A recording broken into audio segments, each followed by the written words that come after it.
Siamo all'ultima presentazione. Nous en sommes à la toute dernière présentation de cette section. On a vu les défis liés à l'eau potable. On revient maintenant à tous les facteurs de concurrence qui peuvent exister. Le territoire helvétique est limité, les acteurs sont nombreux. Je donne la parole à Adrian Aukenthaler, qui est chef du département eau et géologie du canton de Bâle-Campagne. Eh bien, merci et pour ces mots d'introduction en ce qui concerne justement la protection des eaux souterraines et la concurrence qui existe avec l'utilisation de traitements. Je ne parlerai pas de protection des eaux souterraines, mais plutôt du plan d'approvisionnement en ressources en eau dans un contexte général. D'abord, où se trouvent les ressources en eau dans le canton de Bâle? Ici, vous avez la carte avec les surfaces. Vous voyez la présence des roches incohérentes. L'eau se concentre essentiellement dans les fonds de vallée. L'eau est présente là où l'habitat humain est présent. Et si vous voyez les surfaces agricoles également, qui en général n'ont aucun lien direct avec les ressources en eau.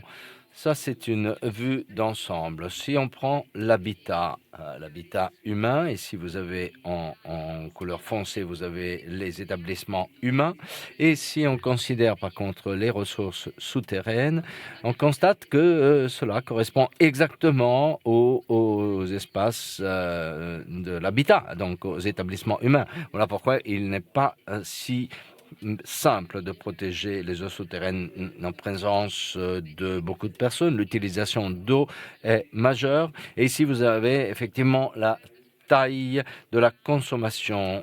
Donc, il s'agit d'eau souterraine en roches fluides, incohérentes, meubles.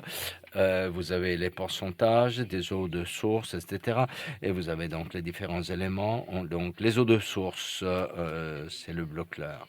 Nous, on dépend essentiellement des roches meubles afin de pouvoir collecter les eaux souterraines. Alors, je ne parlerai pas que de protection des eaux souterraines, mais aussi de planification des approvisionnements. L'objectif est notamment d'assurer que les ressources en eau soient toujours disponibles à 10, 20, 30 ans. Et cette planification se renouvelle au fur et à mesure. Le canton est responsable de la planification et des principes existent dans la planification. Il s'agit de protéger les sites de captage de manière à assurer une bonne qualité de l'eau potable. Ensuite, il s'agit d'avoir 2 piliers indépendants, donc pas qu'un seul site de captage, mais un deuxième site de captage, dans la mesure de possible non connecté au même aquifère. Le tout ne doit pas coûter excessivement. Ensuite, la coopération régionale est très importante du point de vue organisationnel et technique aussi, de manière à ce que l'approvisionnement en eau soit interconnecté.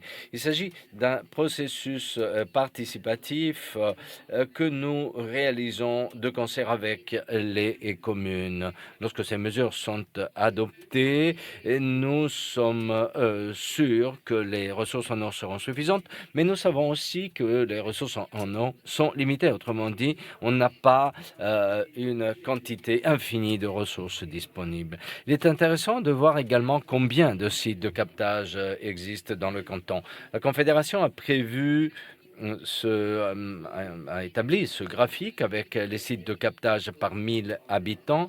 Les cantons sont énumérés sur l'axe horizontal. Et donc, vous voyez la surface d'habitat par rapport à la surface globale. Autrement dit, nous n'avons pas un nombre excessivement important de sites de captage pouvant être fermés si on devait intervenir justement pour protéger ces ressources en eau. Donc ici, vous avez la carte du canton. En rouge, c'est le territoire AU, à savoir l'aire de protection. dans les vallées, dans le Jura. Et c'est là qu'on trouve les roches karstiques. Et en bleu, on a les aires de protection des eaux souterraines. Et en jaune, vous avez les aires qui ont fait l'objet d'un contrôle, d'une vérification. On peut constater que les surfaces rouges et marron sont passablement plus importantes que les surfaces bleues. Venons-en aux différents modèles. Ici, on a l'Ergolstal. Et dans ce graphique, on peut voir la consommation d'eau et de ressources en eau et l'offre en matière de ressources en eau et le bilan global. Ici, vous avez le fond de vallée.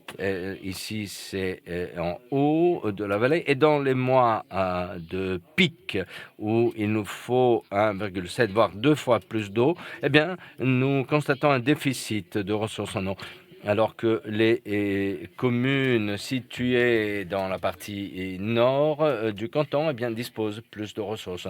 Mais dans le secteur nord, les ressources ne sont pas en mesure de couvrir les besoins de secteur du sud lorsque ceux-ci font défaut. Donc on dépend beaucoup des sites de captage et on doit pouvoir continuer à exploiter les ressources en eau présentes localement.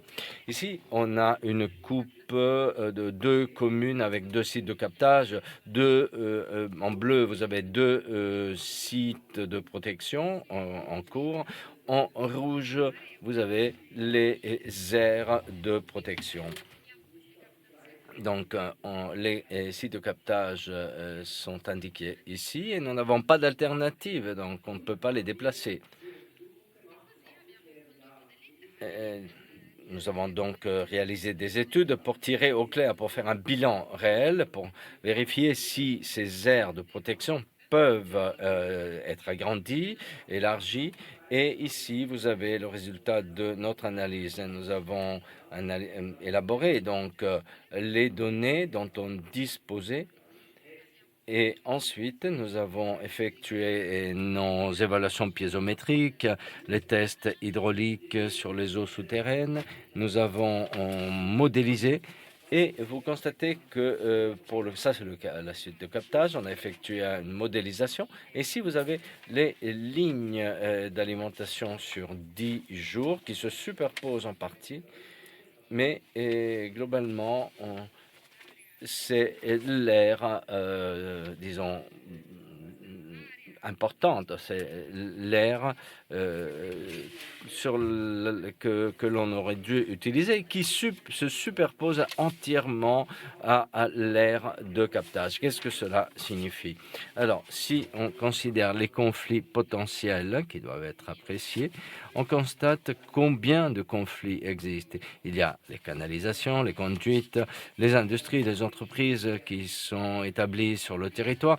Donc, il s'avère extrêmement difficile de désigner une aire de protection à cause de cette superposition. Les patrons des industries veulent pouvoir utiliser le territoire sans limitation et ne seraient certainement heureux si on devait établir une aire de captage, un site de captage, et une aire de protection. Ici, vous avez les 2 communes avec les zones industrielles. Alors, cette commune a décidé de positionner en dessous de sa zone industrielle, le site de captage se trouve ici, mais quoi qu'il en soit, bon, on a simplement déplacé le positionnement du site de captage. Donc, on s'est demandé comment faire en sorte que la totalité de l'approvisionnement des communes soit garantie, avoir plus de sûreté et sécurité dans les approvisionnements. Et donc, on s'est dit, on pourrait déplacer ce site de captage ici, car ici, il reste encore un espace libre, et éventuellement agrandir la station de pompage de Gstadmat ou bien assainir la station de pompage. Et donc, il a été décidé, suite à modélisation, on a décidé que l'aire de protection a été reportée vers, déplacée vers le bas, de manière à éviter un nombre plus élevé de conflits. Donc, dans ce cas-là, il s'agit d'une bonne solution que de déplacer la station de pompage, mais des conflits, et les conflits demeurent. Nous avons des avantages, nous avons là 3 captages, mais dans ce cas-là, il s'agira de faire des arbitrages, à savoir combien de captages sont nécessaires pour assurer assez de ressources à l'avenir et une bonne protection dans la mesure du possible. Raison pour laquelle nous avons réfléchi à certaines variantes pour assurer l'approvisionnement en eau des 3 communes. L'idée était de garder, première idée était de garder les 3 stations de pompage, donc même structure. Autre possibilité, abandonner un site de pompage, extraire plus d'eau à partir des 2 autres stations de pompage, mais ceci était destiné à avoir des répercussions sur l'aire de production des eaux souterraines, ou bien renoncer à tout, car quoi qu'il en soit, quel que soit le choix, les problèmes resteront. Et dans ce cas-là, on tirera l'eau à partir d'autres sources. Alors, comment arrive-t-on à une décision? Comment choisir? Quel arbitrage faire? Il existe des facteurs internes ou externes qui jouent un rôle essentiel. En ce qui concerne les facteurs exogènes, il y a le dérèglement climatique, à savoir combien de ressources on aura à l'avenir, croissance démographique, combien d'eau sera nécessaire à l'avenir, les besoins en termes d'espace, quelles sont les structures politiques aussi, qu'est-ce qui est accepté par la population, quel type d'approvisionnement veulent et voudront les habitants.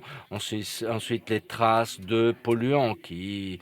Alors, par exemple, si le site de captage est à proximité d'une rivière, il se peut que la rivière ou le cours d'eau puisse s'assécher et de ce fait, l'approvisionnement hydrique aussi. Donc, il faut assurer l'approvisionnement en eau.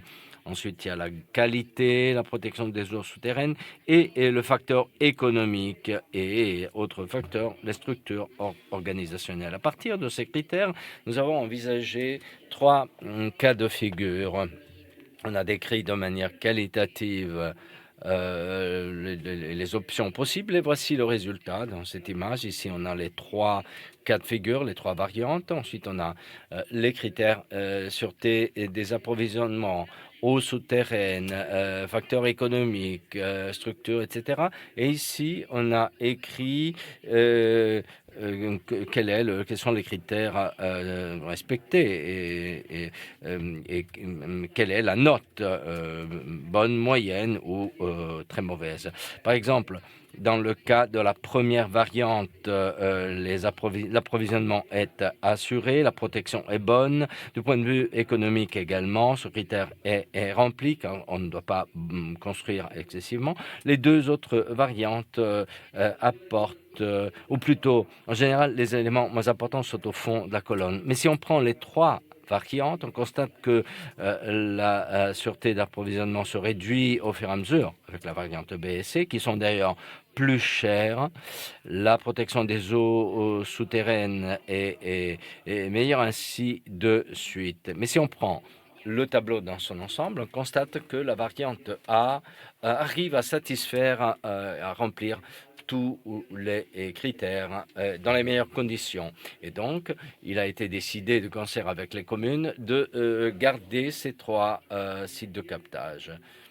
Ça, c'est l'image finale. Ça, c'est la situation actuelle avec l'aire de protection telle qu'elle, mais qui sera déplacée justement plutôt ici. Ça, c'est le périmètre. Les conflits qui étaient encore présents disparaissent. Mais il y a bien sûr des activités industrielles qui continueront de se trouver en correspondance avec l'aire de protection.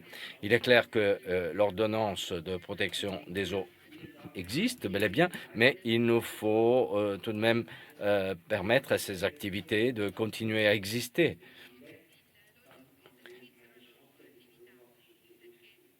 Car justement, il faut un compromis et cohabiter et accepter de cohabiter. Et donc, on laisse un certain nombre d'activités là où elles existent, mais là où des dangers existent, eh bien, ces dangers doivent être éliminés. Par exemple, lorsque des réservoirs de pétrole ou de gasoil sont présents, ces éléments doivent être éliminés pour protéger la zone. C'est notre approche, une approche qu'on essaye de décliner sans prendre en compte uniquement les aires de protection et essayer d'envisager des déménagements des sites de captage. On analyse la quantité de sources en eau, on essaye de protéger les aires de protection, mais on autorise tout de même leur utilisation de manière à délimiter ces espaces de protection. Je voudrais passer à la grande question TFA dont nous avons beaucoup parlé. Alors, dans ce cas-là, il s'agit d'une protection qualitative des eaux souterraines, mais qui a trait à la protection au sens large. On est hélas célèbre à cause de cela, car le programme NARQUA a mesuré la valeur de TFA la plus élevée dans notre site de captage. Vous voyez que les valeurs sont très élevées ici. Et donc, nous avons dû faire un bilan pour comprendre d'où venait et quelle était l'origine de cette valeur. Des articles ont été publiés dans la presse. Et la station de pompage se trouve ici, en bas, et nous avons évalué des valeurs jusqu'à 23 microgrammes, donc des valeurs en TFA très élevées. Le TFA était issu d'une entreprise qui produit des peptides et qui utilisait justement des TFA. L'eau donc sortait de l'entreprise, entrait dans la station d'épuration et par la suite dans la rivière et donc dans les eaux souterraines. La distance est de 7 à 8 kilomètres environ. C'est donc une aire d'alimentation assez grand. Si vous avez les sites où se trouvent les stations de pompage, nous avons mesuré les concentrations et nous avons constaté la valeur d'1 milligramme qui a été détectée dans la zone ARA. Il s'agit d'échantillons que nous avons collectés jusqu'à 2024. Donc ici, vous avez les valeurs correspondantes sur l'échelle. L'eau a été détournée. Le cours d'eau a été détourné et ceci s'est traduit par une amélioration. Vers le milieu 2025, à l'automne 2025, les valeurs ont passablement baissé. On est en dessous de 10 microgrammes et ça, c'est une très bonne nouvelle. Cela ne concerne pas que les eaux souterraines, mais aussi l'eau potable, car nous avons fourni le résultat. Ici, vous avez les communes qui ne sont pas dans le bassin versant du site de la station d'épuration, mais sont situées en amont. Ici, le site de captage est encore intéressé par ces valeurs élevées, par exemple. Et ici, par contre, ce sont les communes qui se trouvent en aval et dont les valeurs étaient excessivement élevées. Ici, vous avez les différents moments de collecte de données. À l'heure actuelle, on est en dessous de 5 microgrammes litres. Et c'est surprenant. Jamais je n'aurais espéré pouvoir réduire les concentrations en TFA, en eau potable, dans un délai si court. Mais il s'agit d'une substance qui se comporte comme l'eau Et par conséquent, bon, les PFAS, par contre, qui ont des chaînes beaucoup plus longues demandent plus de temps. Mais des substances telles que l'atrazine ou d'autres, eh bien, celles-ci, par exemple, après beaucoup de temps après l'interdiction, restent dans l'eau.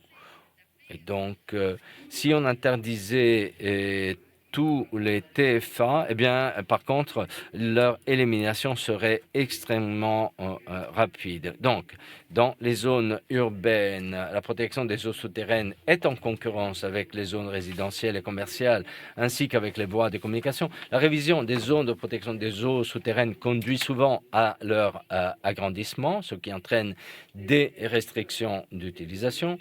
Il est important d'avoir de bonnes bases hydrogéologiques pour apprécier la sécurité et des situations. Il est important d'avoir des garanties quant aux propriétaires fonciers de ces zones. Et il faut bien sûr envisager les risques qui existent. Il faut prendre en compte le contexte dans son ensemble et pas que les aires de protection. Et à notre sens, les sites de captage qui sont importants et qui assurent les approvisionnements, qui présentent la qualité de l'eau, doivent justement continuer d'être exploités car on n'a pas vraiment d'alternative. Et ensuite, l'exemple des TFA démontre qu'en dehors des aires de protection, des contaminations existent et il faut les réduire en adoptant des mesures, en renforçant le système des stations d'épuration. Bref, il faut protéger les eaux souterraines de manière efficace et cela tant donc au bénéfice donc des habitants des lieux, mais aussi et en général. Je suis à votre disposition pour des questions. Alors, on va essayer de prendre les questions de l'auditoire. Je vois une main levée.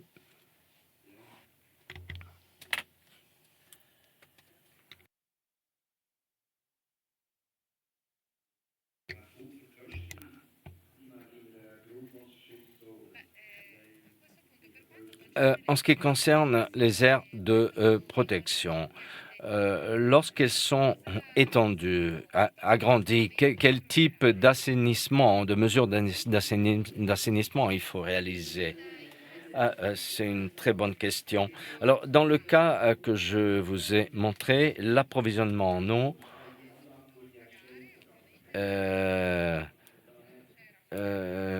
a été justement mis à contribution. Donc, l'approvisionnement, il y avait une propriété foncière aussi sur laquelle on n'avait pas encore construit.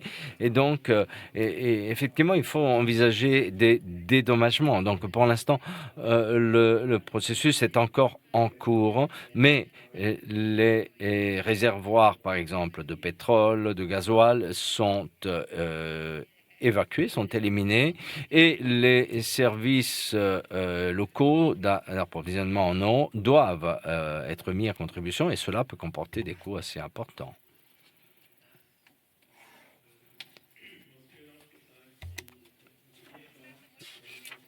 Vous avez montré le cas des TFA et vous avez montré que la concentration en TFA a beaucoup baissé en si peu de temps.